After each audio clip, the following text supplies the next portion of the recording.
Hello, welcome back. In this video, I'm going to show you guys 8 tips for making and powder coating your own jigs at home. These jigs are great for flounder, redfish, trout, bass, crappie, pretty much anything you want to make. You can make them all different sizes and shapes. And I'm going to give you these 8 tips in this video to help you make perfect jigs like these at home. Hit that subscribe button down there. Check this out.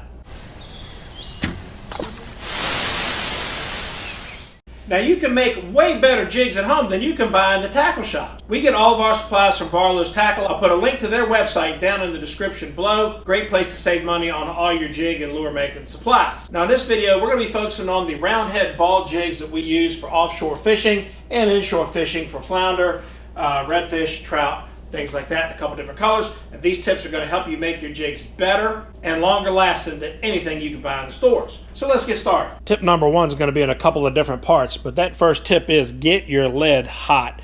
Notice the discoloration in the lead there.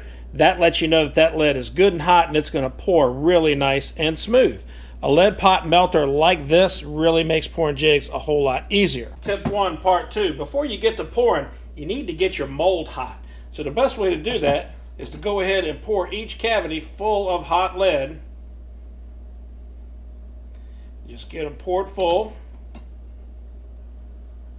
And that's going to get your mold hot and ready to go. Get them poured. Pull the lead back out and put it right back in your lead pot. Now you're ready to go. Now obviously you don't have to pour every cavity every time. So you can just put a single hook in your mold, shut it, and pour one at a time. But that hot lead is going to help you pour nice smooth jigs every single time. Check that dude out. Perfect. Tip 2, dealing with the sprue. This little tit up here is called the sprue. And the best way to get that off for a nice clean looking jig is to grab it with another pair of pliers, give it a little twisting motion and a little bit of twisting and bending, and that thing will pop right off. And look at that. You don't end up with a big hole, you don't end up with a little sharp edge on the front of your jig, and it's absolutely perfect, ready to paint. The next tip is to use a fluid bed like this one to paint your jigs with the powder coated paint. A fluid bed is simply a couple of pieces of PVC with an air fitting from an aquarium, a little piece of air hose, and an aquarium pump. And if you notice, the paint in it looks like water. That's why it's called a fluid bed. Now what that does for you is it makes dipping that jig a whole lot easier and makes a perfect coating of the powder paint every single time.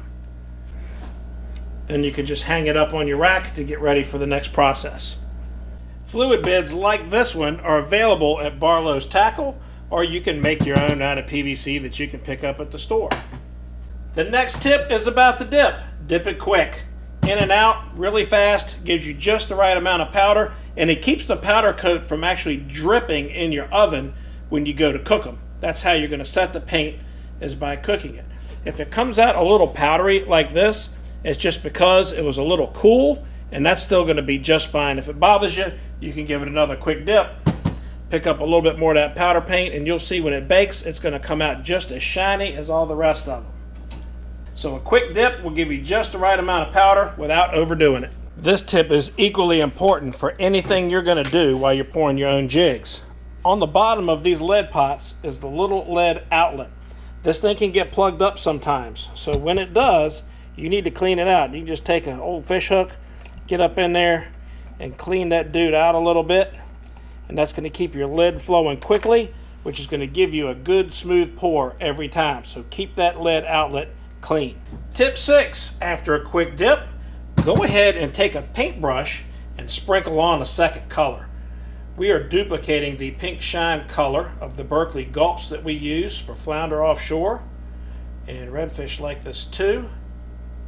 And by sprinkling on a separate color, you change the jig, you get a little bit different everything on it, and it looks great. And a certain color combination may just be the difference between you getting a bite and not getting a bite. So change up your color combinations and give that a try. Just be careful that you don't sprinkle on too much or your paint will drip in the oven while you're baking them. Tip 8. Experiment with different size and style hooks. This hook is one of the Victory hooks from Barlow's Tackle in the 8.0. It's really not supposed to fit this mold, but guess what? It does. If you try this out, you'll see it doesn't fit quite right without a little modification. You notice the shaft is kind of at the bottom of where the lid goes around the collar there. So to fix that, we'll just take it over to our trusty bench vise, put it right in there, and give it a little gentle squish. And we can squish a good bit of that bend right out of there. You got to take it easy so you don't break the hook, but you just flatten that out just a little bit, and then it's going to fit that mold just right.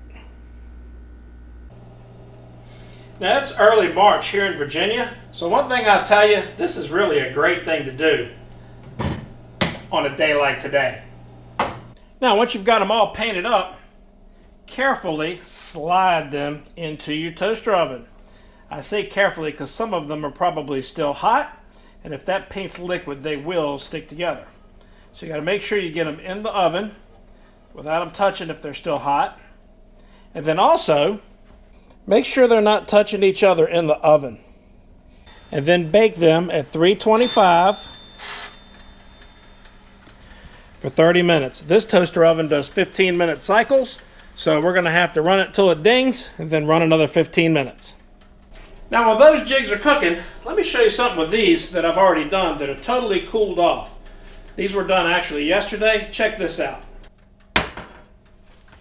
Try that with your store-bought jigs. What the heck? Let's do it 2 more times. Full drop. 1, 2. All right, check this out. To the concrete from what, 5 feet? Look at this jig. You got a flat spot there, flat spot there, flat spot there. There's 3 flat spots in this jig. And other than that, the paint is still fine. I hope that focused up good. 3 drops to the concrete. Guys, this powder coat paint baked on is so durable, you're going to end up losing these jigs before the paint wears off, even if you're fishing on coral, rocks, barnacles, and all kinds of crap like that in salt water. And when they're done, just open up the door. Be kind of gentle because they're still hot. You don't want them moving around side to side touching each other. Just let them cool off naturally for a few minutes.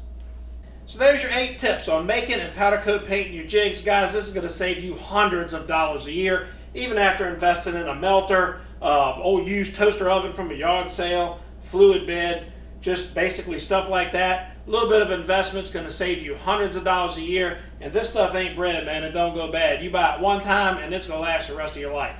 Barlow's Tackle is an absolute great place to get all of your components, including stuff like the melter and the fluid bed if you don't already have it. And you can check out some of the other jig making tutorial videos up there in the cards. Thanks for watching. Hit that subscribe button down there. Check out some of the other videos while you're here, especially the fishing ones. We'll see you next time. And if you notice, the paint in it actually looks like water inside. That's why they call it a fluid bed. Oops, you gotta make sure your air hose doesn't come off.